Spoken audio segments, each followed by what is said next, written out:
पिछले 5 दिनों से गुजरात में तबाही मचा रहा चक्रवाती तूफान बिपरजॉय जाते जाते भी बड़ी मुसीबत देकर गया है। उत्तरी गुजरात के बनासकांठा और पाटन इलाके में भारी बारिश के बाद बुरे हालात हैं। वहीं दक्षिणी राजस्थान के कई शहरों में भी बाढ़ का संकट खड़ा हो चुका है। मौसम विभाग के मुताबिक बिपरजॉय की वजह से गुजरात, राजस्थान और मध्य प्रदेश में अभी और बारिश होगी और साथ ही तेज हवाएं भी चलेंगी।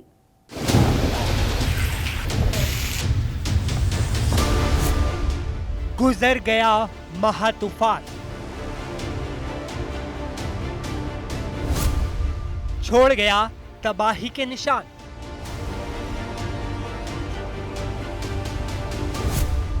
गुजरात में कहीं बाढ़ का कहर,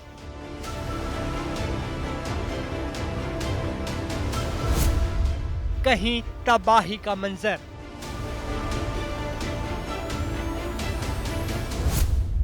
नदियां और बांध हुए लबालब,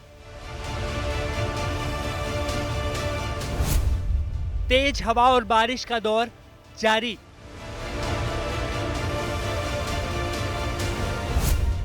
धीरे धीरे पटरी पर लौट रही जिंदगानी। महातूफान बिपरजॉय का खासा असर अब उत्तर गुजरात पर दिख रहा है। उत्तर गुजरात का बनासकांठा पानी में डूबा है। यहाँ अभी भी तेज हवाएं चल रही हैं। कभी रिमझिम तो कभी तेज बारिश हो रही है। शहर में सन्नाटा पसरा है, सड़कें खाली हैं, लेकिन जिंदगी धीरे धीरे पटरी पर लौट रही है। गुजरात के सबसे बड़े शक्तिपीठ अंबाजी में भारी बारिश का दौर अब भी जारी है। बाजारों में, सड़कों पर, थानों में बारिश और नदियों का पानी ही पानी है। मंदिर के करीब कई धर्मशालाओं में भी पानी घुस गया है तो चाचर चौक में पानी भर गया है। पिछले 5 दिनों से कुदरत का प्रकोप सह रहे लोग अब घरों से निकलकर प्रदर्शन कर रहे हैं। उधर बनासकांठा जिले के 3 बांधों का जलस्तर भी ऊपर की ओर तेजी से भाग रहा है। दांतीवाड़ा बांध में पानी का जलस्तर 585.30 फीट है तो सीपू बांध में जलस्तर 586.52 फीट। मुक्तेश्वर बांध में जलस्तर 639.17 फीट पर है, जबकि इसकी ऊंचाई 661.58 फीट है। बनासकांठा के ही विंछीवाड़ी गांव में नदी की तेज धार में 3 युवक बह गए। एनडीआरएफ की टीम ने तुरंत बचाव शुरू किया। तीनों युवक को नदी से निकाल लिया गया।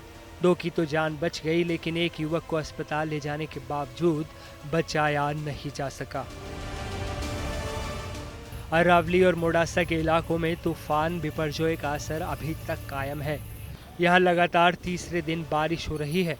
हाईवे पर कई जगहों पर जल जमाव हो रहा है। विजिबिलिटी बहुत कम है। गाड़ियाँ इसके कारण रेंग रही हैं और हाईवे पर जाम लग रहा है। गुजरात के किसानों को बिपरजॉय तूफान के चलते भारी नुकसान हुआ है। यहाँ चक्रवात अपने पीछे तबाही के कई निशान छोड़ गया। खजूर, आम और केले की फसल तूफान से तहस नहस हो गई है। कच्छ के मशहूर केसर आम के बागान तो पूरी तरह चौपट हो चुके हैं। कांजी भाई, सबसे मशहूर ब्रीड आम की यहाँ कौन सी हम देख रहे हैं पूरी तरह बर्बाद हुई है? हमारी मशहूर है आम केसर। और केसर हमारा बगीचा है 1000 पेड़ और 1000 पेड़ में हमारा समझ लो 10-9 लाख का हुआ नुकसान। कल 1000 पेड़ में 9 लाख का नुकसान हुआ है। माल पूरा गिर गया वावाजोड़े के हिसाब से। अभी मार्केट में कोई लेने के लिए तैयार नहीं है। मार्केट पूरी बंद पड़ी है। अभी किसान की कौन हेल्प करेगा, कौन नहीं करेगा, वो तो साहब किसको पता। पूरा मतलब खत्म हो चुका है। हमारे लिए पूरा खत्म हो गया। अभी बेचेंगे तो इसका आएगा किलो 1 केजी का 30-40 रुपया, ज्यादा तो 50 रुपया। उसमें क्या हम भाड़ा देंगे और क्या हम हमारा एडजस्ट करेंगे इसमें से। मतलब इस साल ये सब खत्म हो चुका है। ये खत्म हो गया समझ। कोई मुआवजा के लिए बात हो रही है? प्रधान या कोई आया है सर्वे करने के लिए किसी तरह? अभी तक कोई सर्वे करने के लिए नहीं आया है। हाँ, अभी क्या पता आ जाएगा, कल आएगा, परसों आएगा। और तब तक तो ये खत्म हो चुका। तब तक तो ये खत्म हो जाएगा। हो जब तक आएगा तब तक ये खत्म हो जाएगा। उधर गुजरात के मांडवी में भी हालात बेहतरी की ओर हैं। यहाँ के निचले इलाके अभी भी पानी में डूबे हैं। कहीं बिजली गुल है तो कहीं घरों में पानी घुस गया है, लेकिन लोग खुश हैं कि जान माल की ज्यादा हानि नहीं हुई। सरकार भी तूफान से लोगों को बचाने में कामयाब हुई। ये परिस्थिति तो 2-3 दिन पहले से ये इतनी भयंकर बता रहा था कि साइक्लोन ये करेगा, साइक्लोन वो करेगा। साइक्लोन ने सब कुछ किया, लेकिन हमारे जान हानि कोई व्यक्ति की नहीं हुई। और जो कुछ हुआ है वो आप सामने देख रहे हैं कि नुकसान हुआ है, बहुत बड़ा नुकसान हुआ है, पर कोई मनुष्य की कोई जान हानि नहीं थी, कोई पशु भी यहाँ तक का नहीं मरा। और हमारी हाँ, सरकार की कामगिरी बहुत अच्छी है। तूफान था तभी हम SKR में स्कूल में थे, वहाँ पे खाने पीने की सब सगवड़ थी, अच्छा था वहाँ पे। अभी इधर आ गए, इधर भी अच्छा है। घरों पे नुकसान हुआ है, पतरा नरिये सब उड़ गए, वो भरपाई कर देंगे सरकार तो अच्छा रहेगा। साइक्लोन के टाइम पे हमको थोड़ा घर में भी तकलीफ हुआ है और हम लोग वहाँ से स्थानांतर करके दूसरी जगह पे चले गए थे। और दूसरी बात यह है कि सरकार ने अभी अभी यहाँ पे जो किया है उसका सब वो जिम्मेदारी उसने ली है। और दूसरी बात यह है कि साइक्लोन के टाइम में ये जो पेड़ वो अगर सब टूटे हैं उसका काम भी अभी चालू है। सरकार की तरफ से बहुत अच्छा रिस्पांस मिला है। और इलेक्ट्रिक का काम हो या पेड़ गिर गए हैं उसके लिए नगरपालिका है या सब कुछ है, सब अच्छा काम किया। वहीं मांडवी में तूफान बिपरजॉय से तबाह हुए कई परिवार सड़कों पर आ गए हैं। क्या खाएंगे और कहां रहेंगे, सब सरकार के भरोसे है। यहां की पुलिस खुद राहत के उपायों में जुटी है। अभी रिसेंटली जो बिपरजॉय साइक्लोन मांडवी और पूरे कच्छ में आया थे, इसमें जो ये मजदूर लोग है उसको शेल्टर होम में शिफ्ट किया था। अभी साइक्लोन खत्म हो गया, बाद में उसको वहीं पे जो जहाँ रहते थे वहीं पे वापस आ गए। लेकिन साइक्लोन की तबाही से और अभी उसको खाने की तकलीफ ना हो, इसलिए पुलिस ने मिलके ऐसा तय किया कि जो ऐसे लोग हैं उसको ऐसे किट बांटी जाए जो कि हफ्ता 10 दिन चले। इसलिए हमने तय करके ऐसे किट बनाई है जो जरूरतमंद है उसमें बांट रहे। इसमें सारी राशन है, तेल है और सब मरी मसाला मिलके, और जो 10 दिन तक वो उसको भी कुछ दिक्कत नहीं आएगी ऐसी किट बना के सब में डिस्ट्रीब्यूट कर रहे हैं। कांडला तट पर शिपिंग ऑपरेशन भी धीरे धीरे सामान्य हो रहा है। जहाज डोक से लंगर हटाकर अब समुद्र में लौटने लगे हैं। उधर मौसम विभाग के मुताबिक बिपरजॉय उत्तर गुजरात और राजस्थान में तबाही मचाने के बाद मध्य प्रदेश की ओर बढ़ रहा है। इन इलाकों में भारी बारिश की चेतावनी जारी की गई है। कच्छ से आशुतोष मिश्रा, मांडवी से कौशिक कंटेचा और बनासकांठा से दिनेश परमार के साथ गोपी घांगर, आज तक। तूफान बिपरजॉय के असर से राजस्थान के कई इलाकों में जोरदार बारिश या तो हो रही है या फिर होने के आसार हैं। अजमेर, पाली, जालौर जैसे शहरों में बाढ़ जैसे हालात बन चुके हैं। तो मौसम विभाग ने उत्तर राजस्थान के शहरों के लिए ऑरेंज अलर्ट जारी कर दिया है।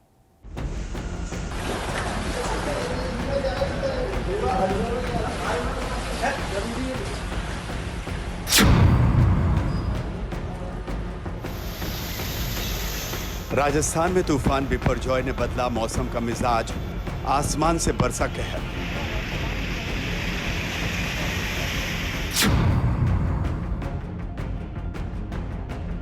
ड्रोन से ली गई तस्वीरों में दरिया में तब्दील दिखा शहर, तूफान से आई तबाही। रानीवाड़ा के सुरावा का बांध टूटने से सांचौर शहर में घुसा पानी। तमाम दुकानों और घरों में 5 से 6 फीट तक जल भराव का संकट।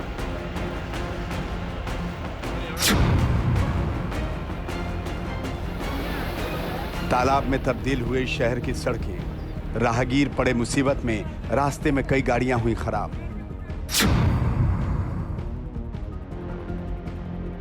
अजमेर में भारी बारिश की वजह से जवाहरलाल नेहरू हॉस्पिटल में जल भराव का संकट, मरीजों को करना पड़ रहा है काफी दिक्कतों का सामना।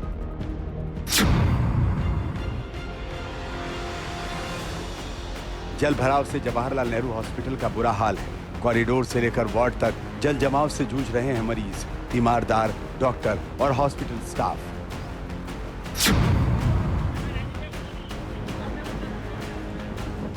राजस्थान के पाली में दिखा तूफान बिपरजॉय का असर, भारी बारिश की वजह से रेस्क्यू मिशन चलाने की आई नौबत।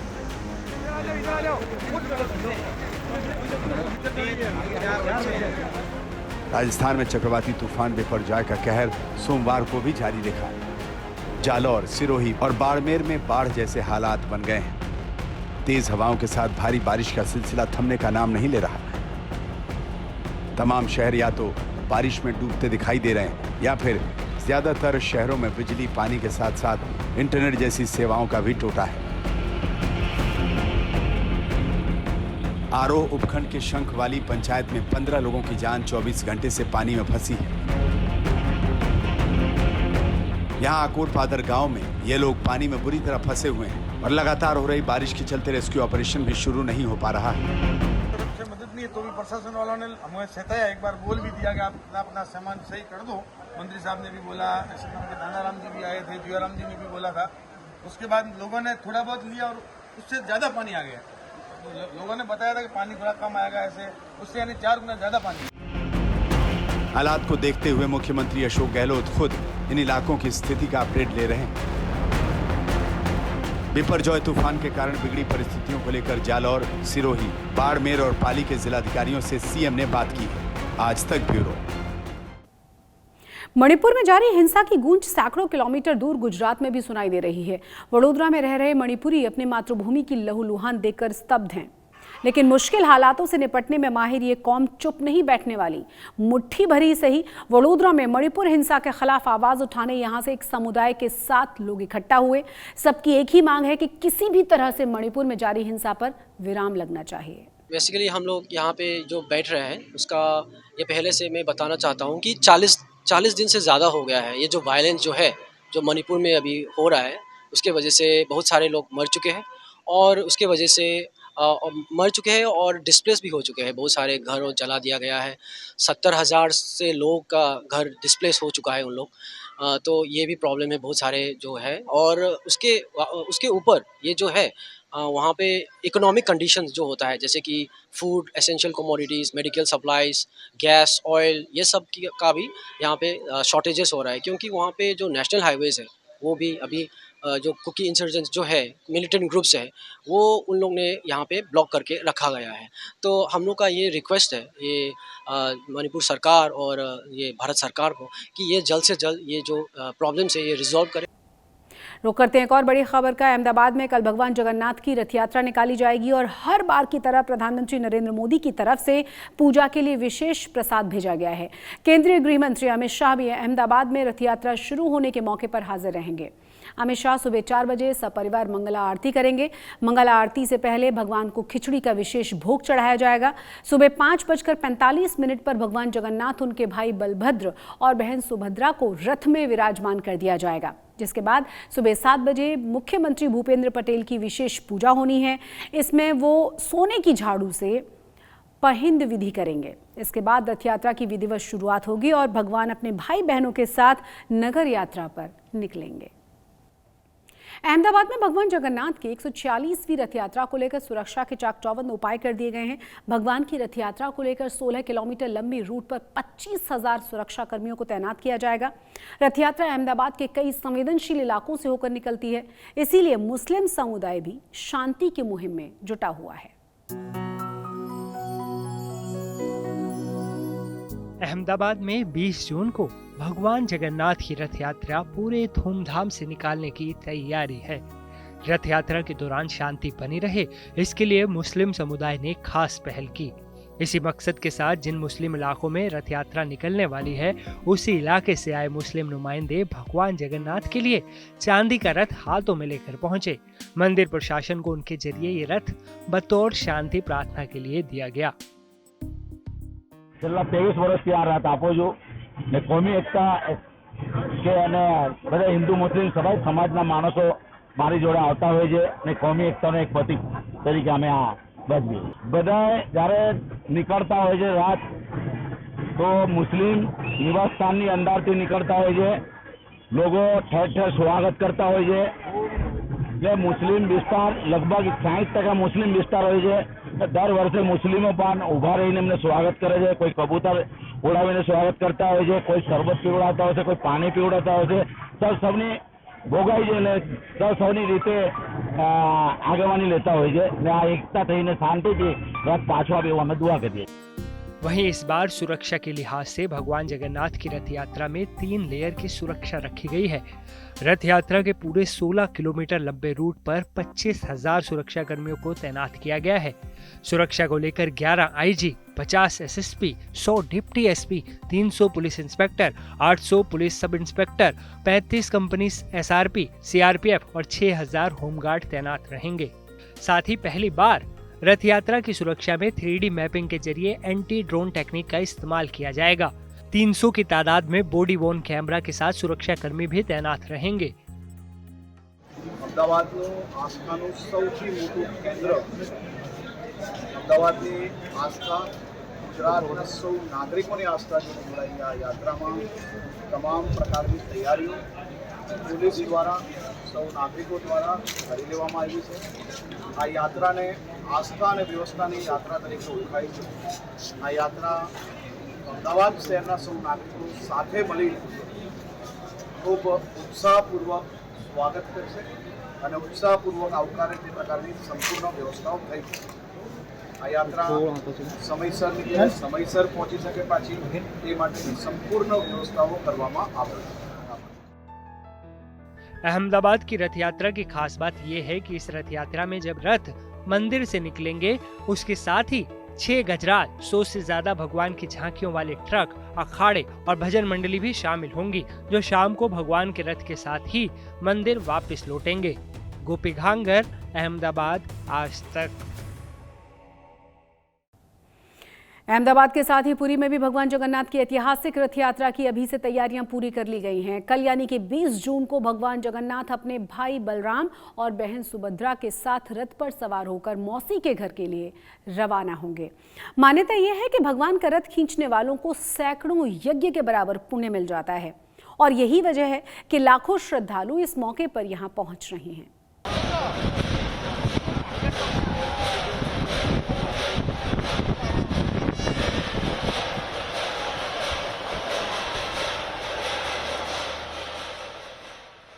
ओडिशा की पुरी में हर साल होने वाली विश्व प्रसिद्ध जगन्नाथ रथ यात्रा की तैयारियां मुकम्मल हो चुकी हैं। 20 जून यानी मंगलवार को श्री कृष्ण का रूप माने जाने वाले भगवान जगन्नाथ अपने बड़े भाई बलराम और बहन सुभद्रा के साथ 3 अलग अलग रथों पर सवार होकर अपनी मौसी के घर यानी गुंडीचा मंदिर के लिए रवाना होंगे। इस रथ को खींचने के लिए देश और दुनिया के श्रद्धालु पुरी पहुंच रहे हैं। रथ यात्रा के दौरान श्रद्धालुओं के उमड़ते हुजूम को देखते हुए पुलिस प्रशासन शांति व्यवस्था बनाए रखने में शिद्दत से जुटा हुआ है। अरेंजमेंट इम्प्लीमेंटेशन स्टेज पे अभी हम हैं और हम आशा करते हैं कि हमारा सेवायत जो है उनकी कोऑपरेशन से, श्री मंदिर जो हमारा एडमिनिस्ट्रेशन प्रशासन है उसकी कोऑपरेशन से और स्पेशली पूरी वासी और जो डिवोटीज़ आ रहे हैं उनकी कोऑपरेशन से सब अच्छे से होगा। आपके माध्यम से मैं सभी डिवोटीज़ जो आ रहे हैं उनको वेलकम हम करते हैं और उनसे रिक्वेस्ट करते हैं कि हमारे जो ऑन डिप्लॉयड पुलिस पर्सोनल और ऑफिसर्स हैं वो उनसे कोऑपरेशन के साथ रहें। उनके शांति से दर्शन करने की पूरी व्यवस्था पुलिस की तरफ से किया गया है। हर साल आषाढ़ महीने के शुक्ल पक्ष की द्वितीय तिथि को प्राचीन जगन्नाथ मंदिर से रथ यात्रा निकलती है। इन रथों को तैयार करने के लिए सैकड़ों श्रद्धालु, कारीगर अक्षय तृतीया के पावन अवसर पर पूरे मनोयोग के साथ जुट जाते हैं और करीब 40 दिन की कठोर मेहनत के बाद भगवान जगन्नाथ उनके बड़े भाई बलराम और बहन सुभद्रा के लिए 3 अलग अलग रथ तैयार करते हैं। भगवान जगन्नाथ के रथ को गरुड़ ध्वज या नंदी घोष के नाम से पुकारा जाता है, जिसकी ऊंचाई 13.5 मीटर होती है। भगवान जगन्नाथ के रथ में कुल 16 पहिए होते हैं। भगवान जगन्नाथ के बड़े भाई बलराम के रथ का नाम ताल ध्वज है और उसकी ऊंचाई 13.2 मीटर होती है और इस रथ में कुल 14 पहिए होते हैं। वहीं भगवान बहन सुभद्रा के रथ का नाम दर्पदलन है और इसकी ऊंचाई 12.9 मीटर होती है और इस रथ में कुल 12 पहिए होते हैं। मान्यता है कि इस रथ को खींचने वाले श्रद्धालुओं को 100 यज्ञों का पुण्य मिलता है और उसे मोक्ष की प्राप्ति हो जाती है। यही वजह है कि पुरी की विश्व प्रसिद्ध रथ यात्रा में दुनिया भर के 25 लाख से ज्यादा श्रद्धालु पहुंचते हैं। बहुत ही अच्छा लग रहा है रथ यात्रा को देख के। बहुत रथ तैयार हैं और 20 तारीख को ये रथ यात्रा होगी और जो हमें पता चला है अक्षय तृतीया से रथ बनाने शुरू होते हैं और एक दिन पहले रथ यात्रा से संपूर्ण हो जाते हैं। बड़ा ही उत्सव वाला माहौल है यहाँ पे और बहुत मुझे ऐसा लग रहा है कि जैसे विश्व से लोग आए हैं, दर्शन के लिए आए हैं। अभी रथ यात्रा की तैयारी जोरों पे चल रही है। जो 20 तारीख को रथ यात्रा निकलने वाली है, भगवान अभी बीमार हैं, हमें दर्शन हो नहीं पाए हैं, तो अभी आशा करते हैं कि बहुत जल्द हमें भगवान के दर्शन मिलें। जगन्नाथ रथ यात्रा आषाढ़ महीने के शुक्ल पक्ष की द्वितीय तिथि को शुरू होती है और एकादशी के दिन भगवान अपनी मौसी के घर से वापसी करते हैं। वापसी के साथ ही रथ यात्रा का समापन भी हो जाता है। सनातन धर्म में इस रथ यात्रा की अपार महिमा गाई गई है। मान्यता है कि इस रथ को स्पर्श करने मात्र से ही जन्म जन्मांतर के कष्ट क्लेश दूर हो जाते हैं और साधक को भगवत धाम की प्राप्ति होती है। Bureau report,